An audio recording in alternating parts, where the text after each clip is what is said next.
Cada volta són més els espanyols que acudixen a una mare de lloguer per a ser pares. A la Fira Invitra, la primera de reproducció assistida que se celebra a Espanya, participen 5 agències expertes en este tema, en gestació de lloguer. Al nostre país, esta pràctica és il·legal.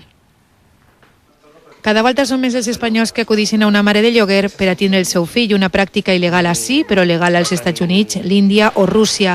A la Fira Invitra de reproducció assistida, que se celebra a València, participen 5 empreses internacionals expertes en embarassos de lloguer. Variety of patients that come from Spain, married couples, heterosexual couples, single female, single male. Nosotros les ponemos en contacto con las clínicas y hacemos los contratos para verificación de que el proceso vaya bien, de que los análisis se están haciendo, el seguimiento de la gestación y a la entrega del bebé, la inscripción del bebé como España. Pueden ser unos 35, 40.000 euros más o menos. Estados Unidos es un entorno a desde 90.000 euros. També es presenta una iniciativa per a demanar que es legalitze esta pràctica a España. Necesitamos que la gestación subrogada sea legal en España como una técnica de reproducción asistida más que es. Perdí a mi niña, perdí el útero i no tengo otra possibilitat de ser madre. Així, un 14% de la població té problemes per a procrear. En esta fira apareix una xarxa de clíniques que vol fer assequibles els tractaments. Reducir aproximadamente entre un 40 y un 50% los precios,